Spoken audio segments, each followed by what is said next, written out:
Hello everyone, welcome back. तो में हम लोग फर्दर कंटिन्यू करने वाले हैं वाटर। जो टॉपिक था उसका पीएसएम के अंदर आ रहा है। इस वीडियो में हम लोग देखने वाले हैं डिसइंफेक्शन वाटर का कैसे करेंगे। तो देखो, एक मैं स्टेटमेंट पूछता हूँ, बताना सही है या गलत है। Well is the main source of supply of water in the rural area. सही या गलत है, बताओ। अब देखोगे तो अगर तुम कोई सा भी गांव अभी जाकर के चले जाओ, वेल मतलब मोस्ट कॉमनली नहीं यूज किया जाता है फॉर द डोमेस्टिक पर्पस, मतलब मेन वाटर सप्लाई की तरह यूज नहीं किया जाता है। लेकिन ऐसा बुक में दे रखा है तो हम इसे सही मानेंगे, ठीक है। तो in rural area well is the main source of the water supply. चलो यहाँ तक समझ में आ गया। अब जैसे मान लो कोई गांव में क्या हो गया, डिजीज फैल गया, ठीक है। कोई गांव है, मान लेते हैं गांव, कोई गांव है, ठीक है, विलेज है। वहां पर क्या हो गया, एपिडेमिक फैल गया। अब देखो, हर चीज का डेफिनेशन मालूम होना चाहिए। डिसइंफेक्शन कहने का डेफिनेशन क्या, मतलब बैक्टीरियल स्पोर में और may not be present. Disinfection कहने का मतलब, ठीक है। एपिडेमिक कहने का मतलब greater than two standard deviation.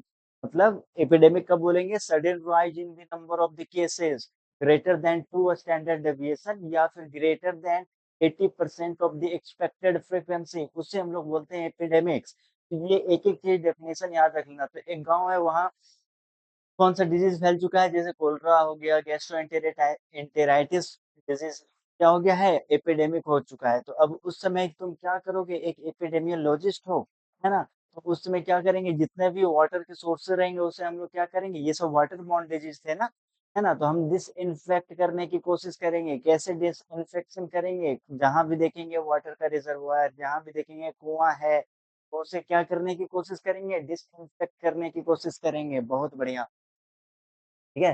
हाँ, तो डिसइंफेक्शन जो रहता है कैसे करेंगे, डिसइंफेक्शन जो रहेगा हम लोग ब्लीचिंग पाउडर क्या मेनली इस्तेमाल करते हैं। अच्छा, तो अगर हम एक अच्छा क्वालिटी का ब्लीचिंग पाउडर है जो कि 2.5 ग्राम अगर इस्तेमाल कर रहे हैं, तो वो डिसइंफेक्ट कर सकता है 1000 लीटर ऑफ द वाटर। चलो अब क्या करते हैं हम, वेल का डिसइंफेक्शन करते हैं। तो what are the steps of disinfection of a well. एक कुआं को हम लोग डिसइंफेक्ट करने के लिए करना चाहते हैं तो क्या क्या स्टेप हैं। तो सबसे पहले क्या करेंगे, एक वेल है तो वेल का हम क्या करेंगे, देखते जाओ सारा कुछ यहाँ पर लिखा हुआ है। वेल है तो वेल का हम पहले क्या करेंगे, पानी है कुआं में वो कैलकुलेट करने की कोशिश करेंगे। कैसे, पहले वॉल्यूम निकाल लेंगे। कैसे वॉल्यूम निकालेंगे, पाई आर स्क्वायर एच होता है, सिलेंडर होता है, कुआं क्या होता है, सिलेंडर होता है, पाई आर स्क्वायर एच होता है। बहुत बढ़िया। तो अब उसको क्या है, डायमीटर तो मेजर कर ही सकते हैं, है ना, डायमीटर। अब उसको डायमीटर फार्मूला में कन्वर्ट कर दो, पाई, ठीक है ना, वही फार्मूला है बस। ठीक है, यहाँ तो समझ में आ रहा है। तो ये किस में आएगा, मीटर क्यूब में आएगा, और हमको मालूम है कि metre cube is equal to 1000 litre of the water. ठीक है, बहुत बढ़िया। नेक्स्ट हम लोग बात करने जा रहे हैं क्या, calculate bleaching powder quantity using the. देखो क्या है, ब्लीचिंग पाउडर का फॉर्मूला CaO Cl2। कहीं कहीं पे कुछ और, मतलब CaO Cl का होल ट्वाइस देखने को मिलता है। मतलब हम लोग क्या रट कर रहे हैं, CaO Cl2, ठीक है। तो वो छोड़ो, बात करते हैं कि क्या कि ब्लीचिंग पाउडर में क्या होता है, क्लोरीन होता है। क्लोरीन के वजह से क्या होता है, जो माइक्रोब्स, जो माइक्रो ऑर्गेनिज्म वाटर में प्रेजेंट है उसे हम लोग मार रहे हैं। जो ऑर्गेनिक मैटर प्रेजेंट है वो क्या हो रहा है, क्लोरीन हेल्प कर रहा है रिमूव करने में, ठीक है। तो क्लोरीन डिमांड नाम, अच्छा, तो क्लोरीन का एस्टिमेशन हम लोग कैसे कर लेंगे, होरोक्स फॉर्मूला एपरेटस से। होरोक्स एपरेटस आगे आएगा, बाद में बात करेंगे। उसके मदद से हम लोग क्लोरीन कितना अमाउंट है, क्या क्लोरीन डिमांड है किसी भी वाटर सोर्स का, वो हम लोग कैलकुलेट कर लेंगे। अब हमने बोला आपके सामने क्लोरीन डिमांड, क्लोरीन डिमांड कहने का मतलब मान लो क्या, अच्छा, ओ सॉरी, फोकस, ठीक है। तो क्लोरीन डिमांड कहने का मतलब क्या, कि मतलब मान लो मेरे पास कोई ये एक वाटर सोर्स है ना, ये वाटर सोर्स है।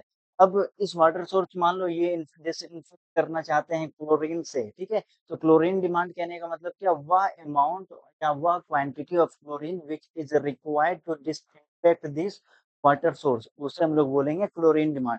क्लोरीन करता क्या है एक्चुअल में, क्लोरीन क्या करता है, इन्फेक्शन के कैसे करता है डिसइंफेक्शन, माइक्रो ऑर्गेनिज्म रहेगा उसको किल वगैरह कर देगा, जो डेब्रिस वगैरह रहेंगे, है ना।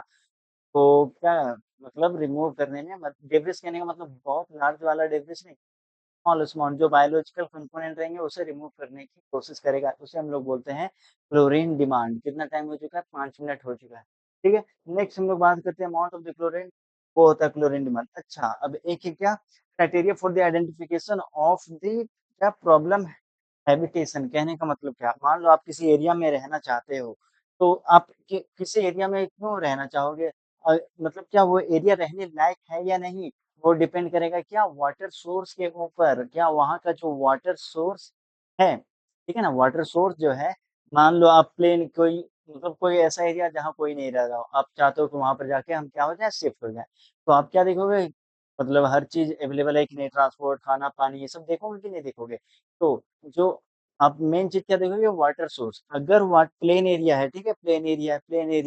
प्लेन एरिया में गए, आप वहाँ शिफ्ट होना चाहते हो, अब देखो वहाँ पर, क्या वहाँ पर जो वाटर सोर्स का जो पॉइंट है मतलब वाटर सोर्स जो है, आप जहाँ रह रहे हो, क्या वो आपके 1.6 किलोमीटर के अंदर है या नहीं है? ठीक है? प्लेन एरिया में अगर 1.6 किलोमीटर ऐसा कभी-कभी आपने सुना होगा कि राजस्थान में फीमेल जो रहती है ना? 10-10 किलोमीटर जाती है और सर के ऊपर पानी लेकर आती है कि नहीं? है ना? वो जो घड़ा होता है उसमें, तो वो क्या वो रहने लायक एरिया है? नहीं। क्या वो क्राइटेरिया है identification of the problem habitation क्या वो रहने लायक एरिया है? नहीं। ठीक है? तो उसे हम लोग बोलते हैं प्रॉब्लम हैबिटेशन मतलब वो रहने लायक एरिया नहीं है। ठीक है? तो क्या देखना है कि क्राइटेरिया क्या है for the identification of the problem habitation drinking water source जो है प्लेन एरिया में 1.6 किलोमीटर के अंदर होना चाहिए और क्या हाँ, और अगर आप पहाड़ों के ऊपर रह रहे हो तो वो 100 मीटर के अंदर के रेडियस में होना चाहिए। यहाँ तक क्लियर? नेक्स्ट और क्या? मान लो आप ऐसे एरिया में रह रहे हो जहाँ का वाटर लेवल 15 मीटर से नीचे चला गया है, तो वो एरिया भी रहने लायक नहीं। ठीक है? तो ये आपको बस याद रख लेना है। क्वेश्चन आएगा which of the following are the criteria for the identification of the problem habitation याद रख लेना है। प्लेन के लिए 1.6 किलोमीटर से कम के अंदर होना चाहिए। हिली एरिया में 100 मीटर है। हाँ, 100 मीटर के अंदर होना चाहिए और फिर वाटर लेवल 15 मीटर से नीचे नहीं जाना चाहिए। ठीक है? नेक्स्ट हम लोग बात करते हैं ये बहुत इम्पोर्टेंट है, अभी जो मैं बताने वाला हूँ ना, ये वाली चीज़ public health classification of the health and the diseases ये बहुत इम्पोर्टेंट है, ये याद नहीं है तो फिर प्रॉब्लम है, ठीक है? मतलब water based disease, water borne disease, water washed disease, water water related disease ये सारी चीज़ें, ये बहुत इम्पोर्टेंट है, बस आपको इसका एग्ज़ाम्पल याद रख लेना है, प्रीवियस ईयर नीट पीजी में क्वेश्चन्स आए थे इससे।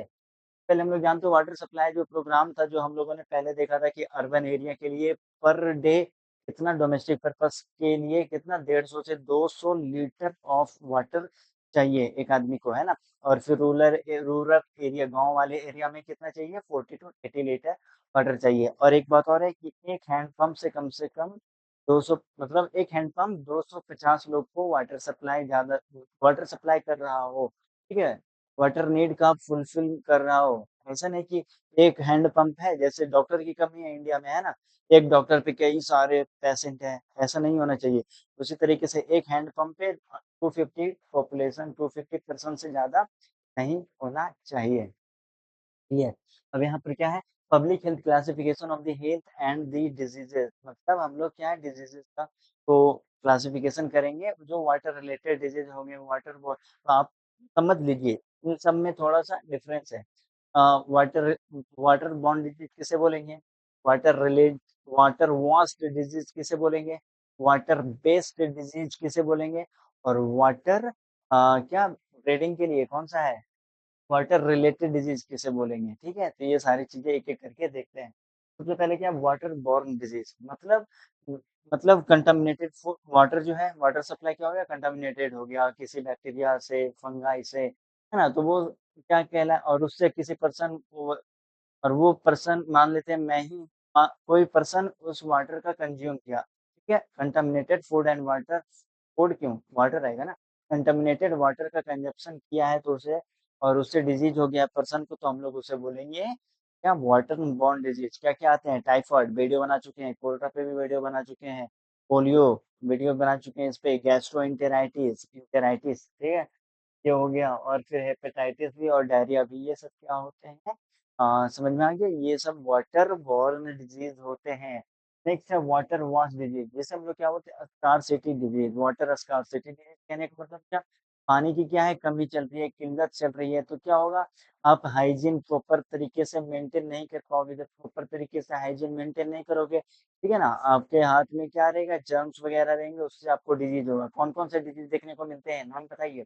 स्कैबिज़, स्कैबिज़ जो रहता है वो माइट्स होता है ना, की वजह से होता है, ठीक है? तो स्कैबिज़ हो गया या फिर इन्फेक्टिव ट्राइकोमा क्या होता है जल्दी बताओ? इन्फेक्टिव ट्राइकोमा, कंजक्टिवाइटिस, वॉर्म इन्फेस्टेशन ये सभी क्या है? या फिर बेसिलरी अमीबी डिसेंट्री ये क्या है? वाटर वॉश्ड चीज़ हैं। क्वेश्चन क्या आएगा एग्ज़ाम में देखिए बताया तो क्वेश्चन दिया जाएगा कि बताओ बेसिलरी अमीबी डिसेंट्री जो होता है वो वाटर बॉर्न डिजीज़ है या वाटर वॉश्ड है? वाटर वॉश्ड डिजीज़ के अंदर आ रहा है।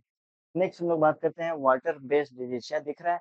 वाटर बेस्ड डिजीज़ कहने का मतलब क्या है? मतलब वाटर जो रहेगा इंटरमीडिएट होस्ट की तरह काम करेगा जैसे कि शिस्टोसोमियासिस या फिर ट्राइकोनोलोसिस एग्ज़ाम्पल अभी तो रखना पड़ेगा है ना? ट्राइकोनोलोसिस है ना? और शिस्टोसोमियासिस उन सब में वाटर बेस्ड डिजीज़ की तरह काम करता है। नेक्स्ट है वाटर रिलेटेड या ब्रीडिंग डिजीज़ेज़ क्या मतलब है वाटर रिलेटेड या ब्रीडिंग डिजीज़ेज़? ठीक है? मतलब जैसे एनोफिलस क्या होता है? वेक्टर होता है, किससे? एनोफिलस से क्या होता है? मलेरिया होता है ना? तो ये रिक्वायर क्लीन वाटर इसको क्या चाहिए? क्लीन वाटर चाहिए, है ना? सोफिस्टिकेटेड साफ पानी में मतलब एनोफिलस ऐसा वर्ड था सोफिस्टिकेटेड वाटर में ग्रो करता है मतलब एनोफिलस जो रहता है साफ पानी में ग्रो करता है ना? और फिर क्यूलोक जो रहता है गंदा पानी में ग्रो करता है, उससे जापानीज़ इंसेफेलाइटिस डिजीज़ को फैलाता है।